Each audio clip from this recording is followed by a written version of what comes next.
Pengenalan kepada hasil kajian. Di dalam bab 1, terdapat 5 komponen utama iaitu pendahuluan, latar belakang kajian, objektif kajian, skop kajian dan juga kepentingan kajian. Di dalam pendahuluan, cerita tentang fashion dan manusia tidak dapat dipisahkan. Di dalam Islam juga terdapat gaya dan fashion yang diharuskan dan diharamkan. Ianya bertujuan untuk menjaga maruah. Seterusnya, latar belakang kajian menceritakan tentang takrif fashion secara umum dan khusus serta garis panduan berfashion menurut agama Islam berserta dalil. Seterusnya, objektif kajian adalah untuk mengkaji gaya atau fashion berpakaian mahasiswa USIM. Seterusnya, untuk mengenal pasti faktor yang mempengaruhi fashion mahasiswa zaman sekarang dan untuk mengenal pasti kesan mahasiswa dengan penjajahan dan penjajahan minda. Seterusnya, skop kajian adalah dalam kalangan mahasiswa USIM, melibatkan mahasiswa dari pelbagai fakulti serta dilakukan secara rawat tanpa mengira jantina. Seterusnya, kepentingan kajian adalah sebagai panduan dalam berpakaian menurut Islam, mengenal pasti etika berpakaian pelajar USIM dan memberi kesedaran kepada mahasiswa agar berpada-pada dalam berfashion. Seterusnya, kajian literatur mengenai fashion. Merujuk kepada Kamus Dewan dan Pustaka, fashion adalah gaya pakaian, kosmetik dan tingkah laku yang menjadi kegemaran ramai. Menurut Colin McDowell, pengerusi kumpulan kostum di Britain menyatakan bahawa fashion adalah sesuatu yang berkembang mengikut peredaran zaman. Fashion juga mengikut keadaan sosial, politik dan kebudayaan sesuatu tempat. Selain itu, masyarakat barat juga beranggapan bahawa fashion seseorang itu adalah berdasarkan kehidupan sosial dan orang terdekat mereka. Bagi mereka, gaya hidup seseorang remaja dianggap unik, iaitu ia boleh diertikan sebagai tidak sama dengan orang lain. Tetapi, pada masa yang sama, gaya hidup itu diorientasikan kepada yang bersifat sama dan serumpun. Dengan kata lain, seseorang itu memilih gaya hidup dan fashion berdasarkan hubungannya dengan orang lain yang terdekat dengannya. Metodologi kajian ini terdiri daripada responden kajian dan cara mendapatkan maklumat daripada responden. Responden kajian ini terdiri daripada 80 orang lelaki dan perempuan. Sampel kajian ini diambil daripada mahasiswa ijazah sarjana muda di Universiti Sains Islam Malaysia. Cara mendapatkan maklumat daripada responden adalah melalui dua kaedah. Kaedah yang pertama adalah kaedah kuantitatif dan kaedah yang kedua adalah kaedah kualitatif. Kaedah kuantitatif menggunakan soal selidik secara atas talian, manakala kaedah kualitatif dengan melakukan rujukan di internet. Soal selidik yang dilakukan terdiri daripada 4 bahagian iaitu bahagian A mengenai data demografi responden, bahagian B mengenai fashion mahasiswa USIM, manakala bahagian C adalah faktor yang mempengaruhi fashion mahasiswa dan bahagian D adalah berkaitan dengan kesan fashion mahasiswa kepada penjajahan dan penjajahan minda. Seterusnya, rujukan di internet juga dilakukan bagi menambahkan maklumat mengenai kajian ini. Selepas mendapat hasil daripada soal selidik, analisis kajian akan dilakukan. Dalam borang soal selidik bahagian A, data yang diperoleh dibahagikan kepada jantina, kategori, umur, fakulti, tahun pengajian dan sumber perbelanjaan harian. Dalam bahagian B, C dan D, kaedah statistik deskriptif digunakan bagi menganalisis data yang berbentuk skala Likert. Analisis deskriptif bertujuan untuk memberikan gambaran tentang sesuatu data. Untuk memudahkan proses menganalisis data, skala Likert peringkat 5 digunakan untuk mendapatkan persepsi responden tentang persoalan yang dikaji. Skor 1 untuk sangat tidak setuju, skor 2 untuk tidak setuju, skor 3 untuk tidak pasti, skor 4 untuk setuju dan skor 5 untuk sangat setuju. Berikut merupakan analisis dan perbincangan hasil dapatan kajian. Ya, untuk demografi responden pula ada 5 soalan iaitu jantina responden, umur responden, fakulti responden, tahun pengajian dan juga sumber pembelajaran harian. Objektif pertama bagi kajian ini ialah mengkaji gaya ataupun fashion berpakaian mahasiswa USIM. Seterusnya ialah graf untuk gaya fashion berpakaian mahasiswa USIM yang terdiri daripada 5 kenyataan.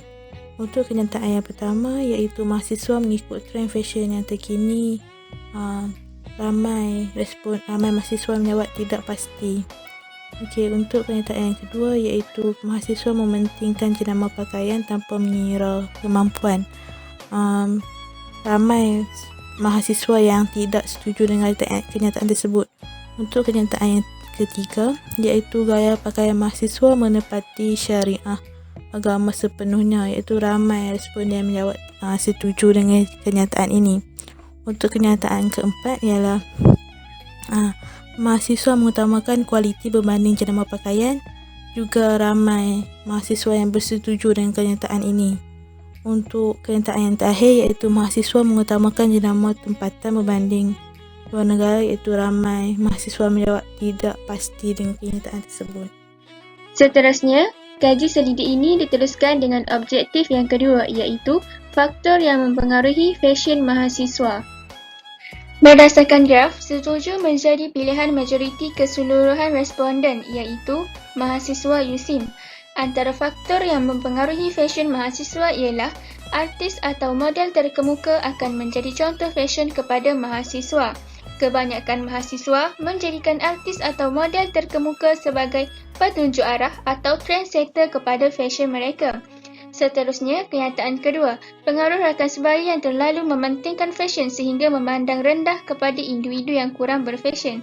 Apabila memperkatakan mengenai permasalahan sosial dalam kalangan mahasiswa maupun mana-mana remaja, salah satu isu yang akan menjadi agenda perbincangan ialah faktor atau peranan rakan sebaya sama ada sebagai faktor pendorong maupun elemen yang akan membendungnya. Seterusnya, kenyataan ketiga, fashion adalah salah satu cara untuk mahasiswa menyalurkan keinginan mereka terhadap kebebasan. Mahasiswa biasanya akan terikat dengan pelbagai peraturan universiti. Oleh itu, fashion merupakan salah satu cara untuk mereka menyalurkan kebebasan mereka. Seterusnya, kenyataan keempat, mahasiswa mudah mempelajari serta terpengaruh dengan sesuatu di sekeliling mereka, terutamanya cara berpakaian keluarga mereka. Mahasiswa USIM kebanyakannya terdiri daripada golongan remaja maupun dewasa, di mana pada tahap ini mereka sangat mudah terpengaruh dengan keadaan dan suasana sekeliling. Yang terakhir, kenyataan kelima, masyarakat adalah salah satu punca yang mempengaruhi fashion mahasiswa. Mereka akan memilih fashion yang menjadi trend masyarakat sekeliling.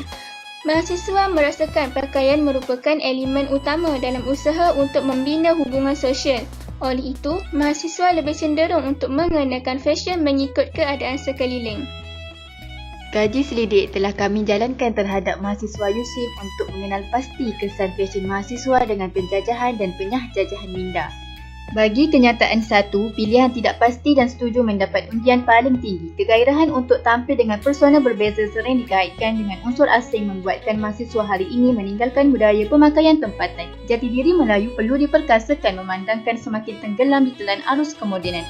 Bagi kenyataan 2, pilihan setuju mendapat pilihan paling tinggi. Ini kerana mahasiswa berlumba-lumba mengikuti gaya terkini budaya barat. Apabila mahasiswa telah berpakaian fashion barat, maka mereka akan berasa bebas untuk melakukan perbuatan tidak bermoral. Bagi kenyataan 3, pilihan setuju paling tinggi. Ini kerana gaya mahasiswa berfashion mempengaruhi cara mereka membuat keputusan dalam kehidupan seharian. Sekiranya mahasiswa berfashion kerana ingin mengikuti gaya pemakaian orang lain, maka mahasiswa akan membuat sesuatu keputusan berdasarkan pandangan orang lain dan tidak mempunyai pendirian teguh.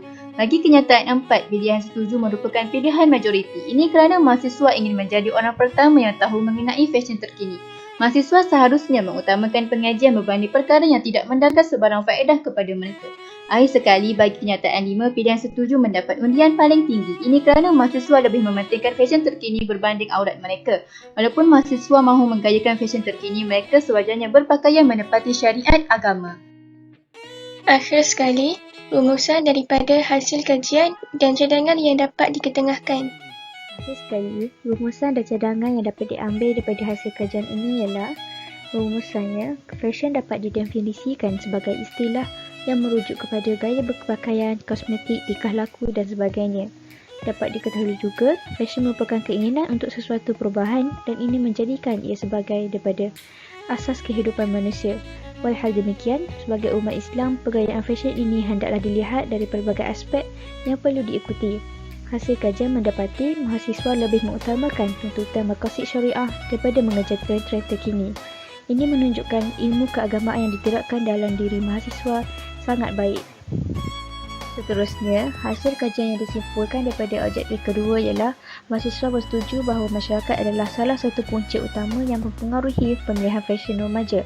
Hal ini kerana sifat anak muda yang mana ingin mencuba sesuatu yang baharu sekaligus memperlihatkan penjajahan minda terhadap mereka. Tambahan lagi, fashion-fashion baharu selalunya kelihatan lebih menarik. Akhir kata, kesimpulan daripada objektif ketiga iaitu kesan fashion kepada mahasiswa menunjukkan majoriti memilih setuju bahawa kesan fashion membuatkan mahasiswa mudah terpengaruh dengan budaya luar. Ia kerana remaja pada masa kini banyak meluangkan masa dengan telefon bimbit. Ini juga menunjukkan satu fenomena penjajahan minda yang terdapat dalam masyarakat dalam berfashion.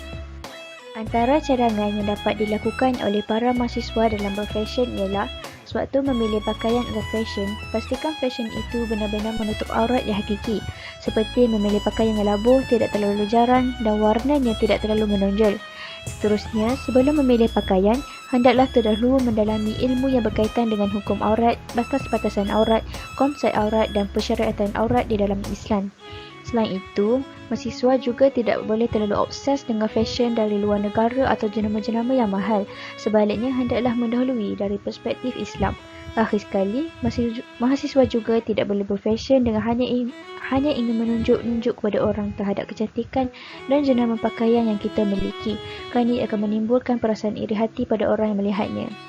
Sampai di sini sahaja pembintangan daripada kumpulan kami mengenai tajuk kajian kesan fashion mahasiswa dengan penjajahan dan penyahjajahan minda. Sekian, terima kasih.